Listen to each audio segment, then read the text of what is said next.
नमस्ते बच्चों। आज हम लोग कक्षा 9 की पाठ 2 मेरे संग की औरतें पढ़ने वाले हैं।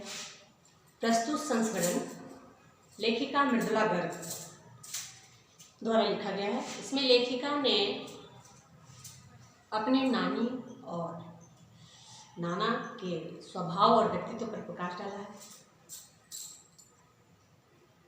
नाना के दोस्त प्यारे उनका व्यक्तित्व पर भी।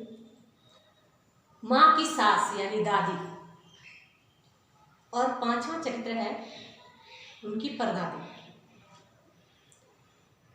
जिन्होंने मन्नत मांगी कि उसकी पुतोहू का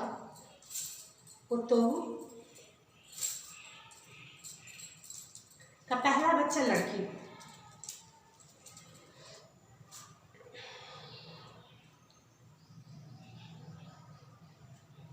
और मृदुला की परदादी का एक और जो कहानी में उजागर हुआ है कि उसने एक चोर के हृदय में परिवर्तन डाला। लेखिका लिखते हैं कि जब उन्होंने ऐसी मन्नतें मांगी तो सिर्फ मांगी ही नहीं, उस मन्नत को सरेआम सबको बताया, समझाया,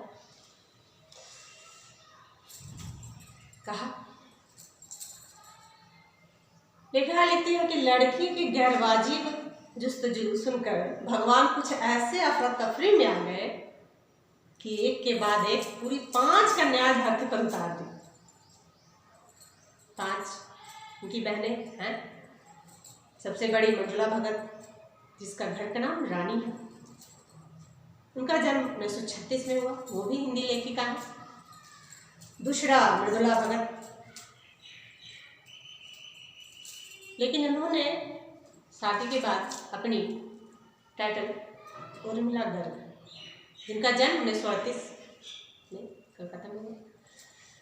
तीसरी बहन का नाम चित्रा, उपनाम है उनका गौरी, वो भी लेखिका बनी। रेणु चौथे नंबर की बहन थी, विचित्र स्वभाव की थी। अचला अंग्रेजी लेखिका थी। और 6ठे नंबर पर एक भाई का आगमन हुआ, जो हिंदी के जाने माने लेखक बने। एक बार की बात है कि घर के सभी लोग घर के बाहर एक बारात में गए थे और घर में सभी औरतें सज धज कर रत जगा को मना रही थी। इसलिए लेखिका की परदादी जो शोर मचने की वजह से अपने कमरे से उठकर दूसरे कमरे में सोने चली गई। तभी चोर ने सेंध लगाई और उसी कमरे में घुस गया जिस कमरे में उसकी परदादी सोई थी। परदादी काफी बूढ़ी, लेकिन चोर के धमक से ही उनकी नींद खुल गई। उन्होंने चोर से 1 लोटा पानी मांगा। बूढ़ी दादी के हट के आगे चोर को झुकना पड़ा और वह कुएं से पानी लेकर आ गया। दादी ने आधा लोटा जल खुद पिया और आधा लोटा पानी उस चोर को पिला दिया और कहा कि 1 लोटे से हम दोनों पानी पीकर दोनों माँ बेटे हो गए। अब तुम चोरी करो या खेती। में उसको हृदय परिवर्तन हुआ और वह चोरी छोड़कर खेती करने लगा। लेखिका कहते हैं कि हम 5 बहनों में कभी हीन भावना की बात नहीं आई। जो रेणु जो थी वो विचित्र स्वभाव की थी, तो वह स्कूल के वापसी के समय गाड़ी में बैठने से इनकार कर देती थी और पैदल चलकर ही पसीने से तरबतर होकर आती थी। वो सामंतवादी नीतियों के खिलाफ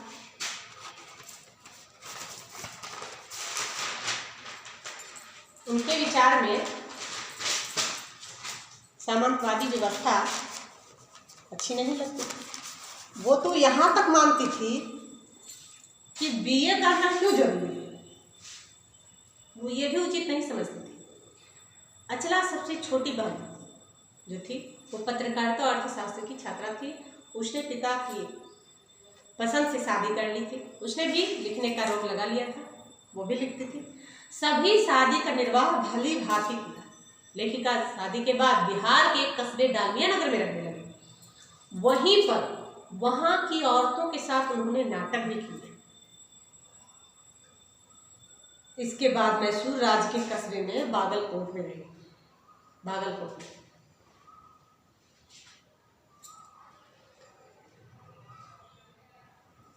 वहां लेखिका ने अपने बलबूते पर एक प्राइमरी स्कूल का शिलान्यास किया और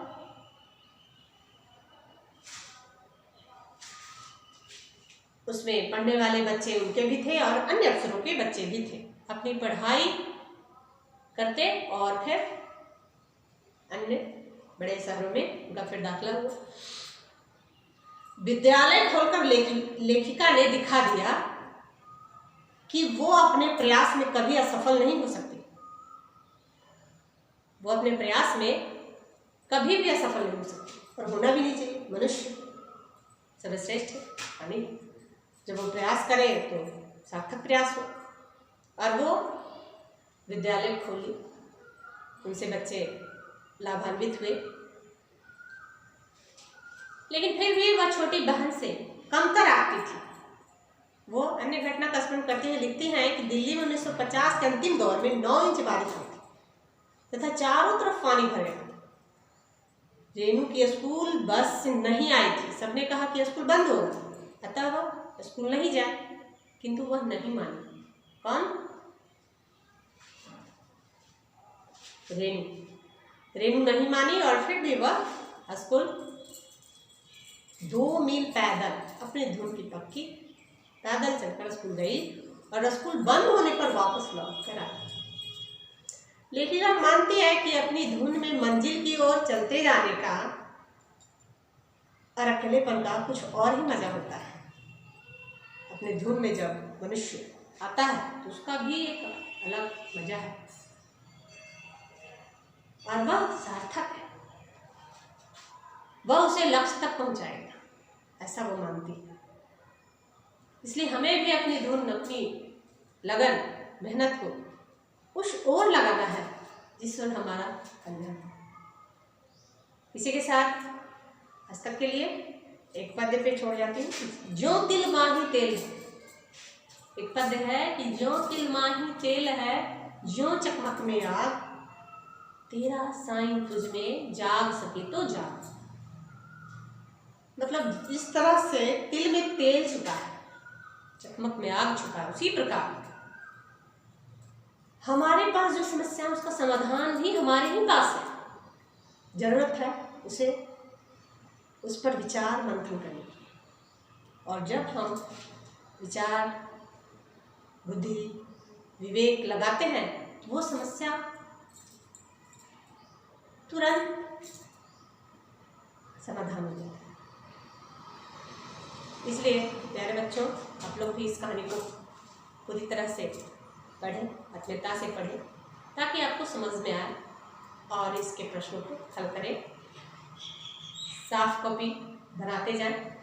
विद्यालय खुलने के उपरांत की कॉपी का निरीक्षण होगा। आज तक के लिए इतना ही। धन्यवाद।